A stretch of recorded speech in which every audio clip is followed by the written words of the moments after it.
Hello and welcome to my presentation. This is about the web development of JP Landscaping. Very nice to have you here, Mr. Jobs and Mr. Gates, or isn't it?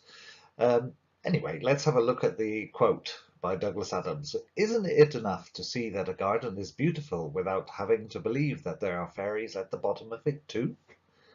Why don't you just take a moment to think about that?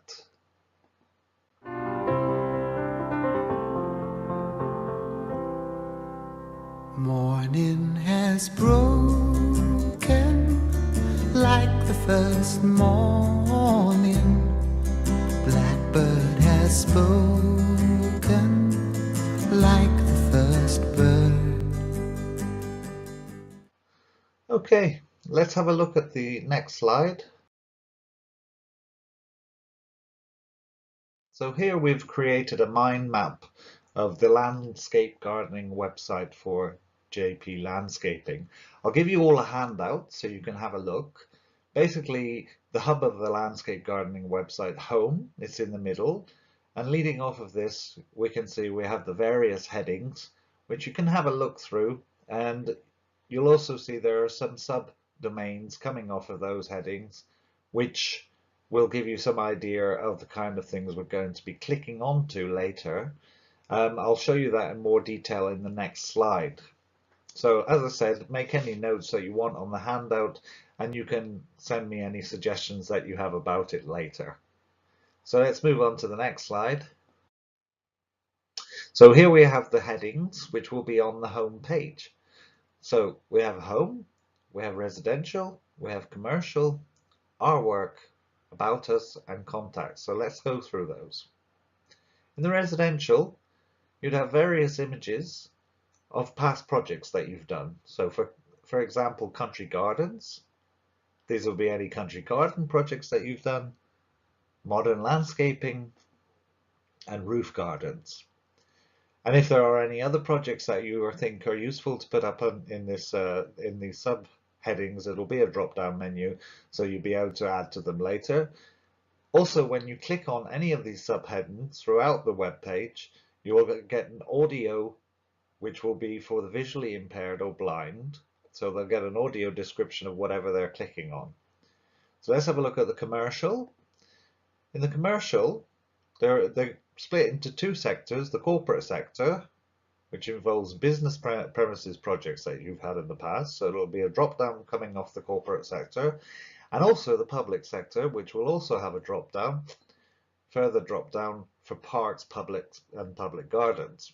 So it'll again be projects that you've had involving work in parks and public gardens.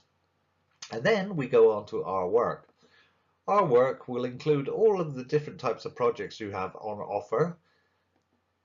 So rockeries, water features, roof gardens, park landscaping, and public gardens. And if there are others, then we can add to those. And then we go on to the About Us page.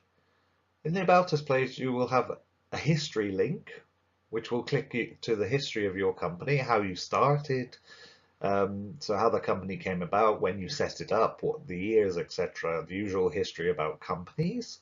And then company policies, which is also very important. In the company policies, you will have to incorporate your health and safety policies, so occupational health and safety requirements, or your environmental policies as well, but all very important in today's society, and you must include that on your website, and you could have links clicking to those.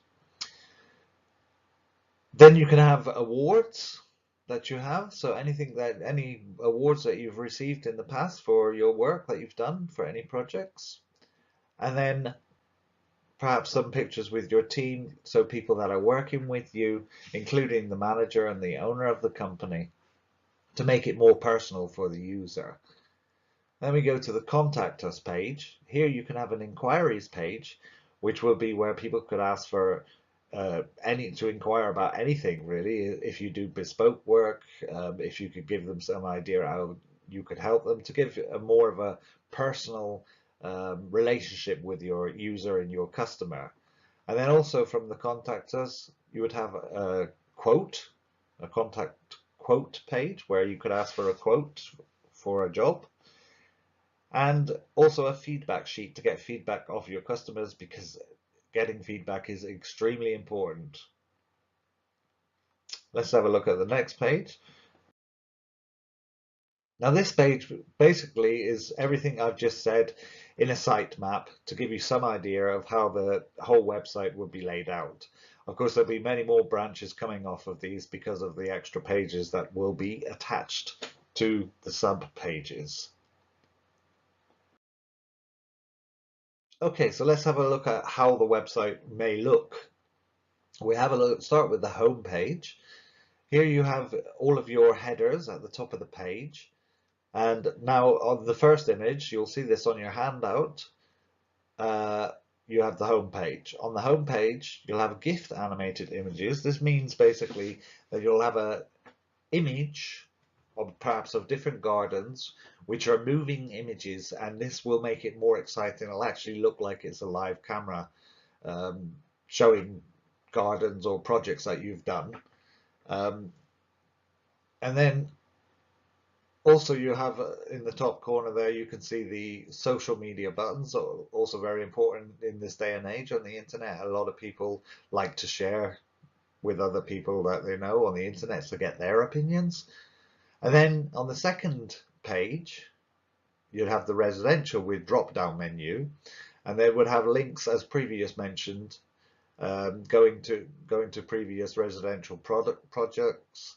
Also, the commercial would be the same drop-down menu with images of previous commercial projects. Then on the Our Work, you would have links. Perhaps you would have pictures of different projects that you have done. So a picture of rockeries, water features, roof gardens. Be able to click on those individual images, which would take you to another page and show you a start to finish on that project. And then on the About Us page, the history of the company would just be a text. You can have a list of your awards, perhaps with a picture of the award, and then list of employees and the manager with photos of everybody to make it more personal, to get in touch with your users or audience. And then on the final contact us page, as I mentioned, we'd have a contact page for inquiries, contact for quotes, and a contact for feedback. So any questions? Do you have any questions? If you don't have any questions, then I'd like to thank you all very much for coming. And I hope you enjoyed the presentation. If you think of anything else later, then pop it in an email and send it on to me, and I'll take your ideas and thoughts into consideration when further planning on your website, and look forward to seeing you next time in the next stage of the development of your website. Thank you very much.